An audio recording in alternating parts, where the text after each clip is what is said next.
Hey guys, long time, no update. Thought I'd, go over some things that have happened, what have changed. Probably a lot of you seen the last track day I had where muffler broke, lost a Zeus spring, nothing major, but everything went good. Found some other, no, I guess problems, but nothing major. For starters, we took the muffler off. I put the straight pipes back on. The carnage of the muffler, well, here's the case. Not much going on there other than the welds somehow broke all the way around on both sides, which sucks. But I got the Zeus springs replaced. I found that the rear tires were touching the bed support tubing that mounts the bedside on the inside of the tire, which was very strange to me. You can see here where the tire looks like it's been really hot from rubbing on this bar here, which I have unfortunately had to do, is cut off the original mounting point, cut the tube here, bent it back, added a sleeve, and moved the tube back at least 1.5 inches, if not 2 inches. What I believe is going on is from the 3-link that's right there, those pucks in there compress on acceleration. And what I believe is going on, knowing that the rear end track bar, everything's tight, those bushings are compressing, allowing the differential to rotate backwards, allowing the tire to actually roll backwards, since the lower link mounting point is actually in front of the housing. So it's teetering backwards, which is what I believe was allowing the tire to touch this tube. But we moved that. The 3-link though seems to be working awesome. I really like it. It works great.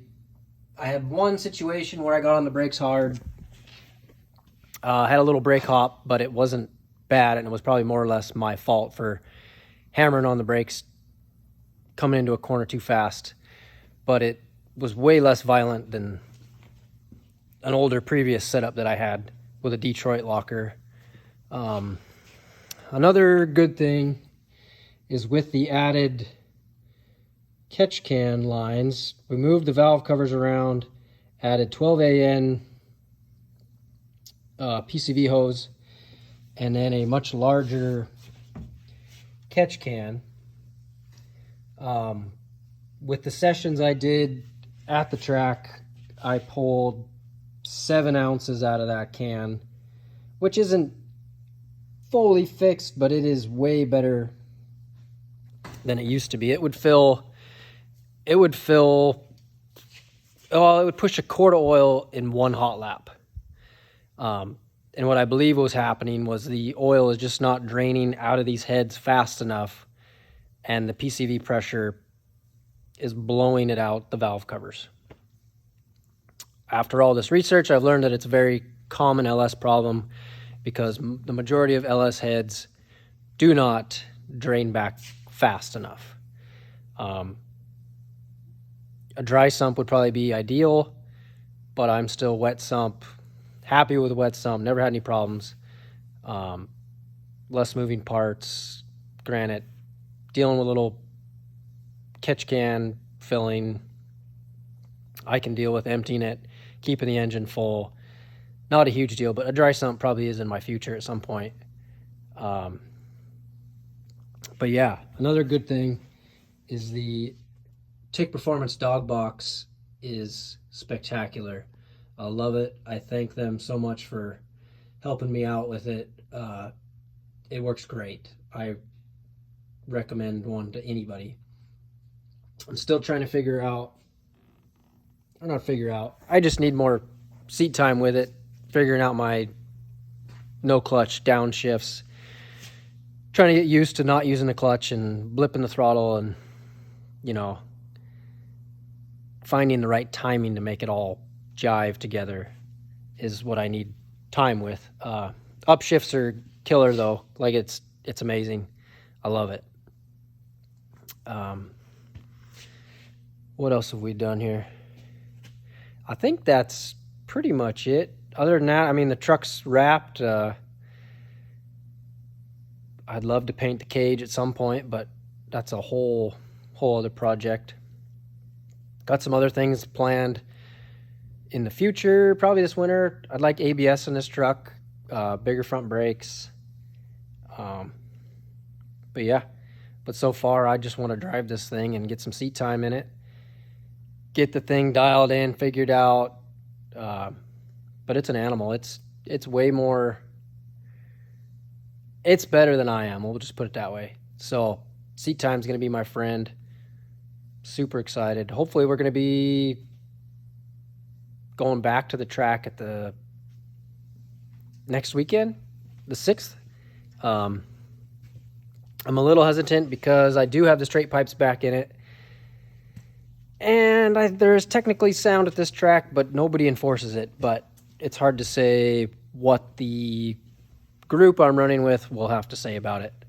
But yeah, here's another walk around. You know, I may or may not have some some cylinder heads coming, because these are LS3 cylinder heads that I had on the 6.2, which is going to snowball into heads, intake, valve train, you know, probably more power, definitely more power.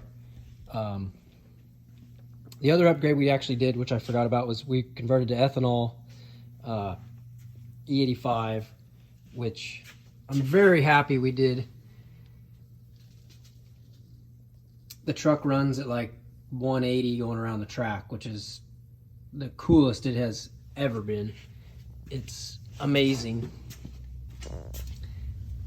Added the flex fuel sensor with the radium flex fuel pass through. I really like it. Smells a whole lot better than pump gas too. But yeah, super pumped, ready to get back out there. I did both sides because the passenger side touched as well. I'm not a master TIG welder yet, but I am proud that I did fully TIG weld this whole job. I've TIG welded, I don't know, a dozen times, but yeah, everything is working good. Super pumped. But yeah, I'll try to get more content, more YouTube, or excuse me, this will go on YouTube, but more GoPro, Garmin footage. Try to get this thing dialed in.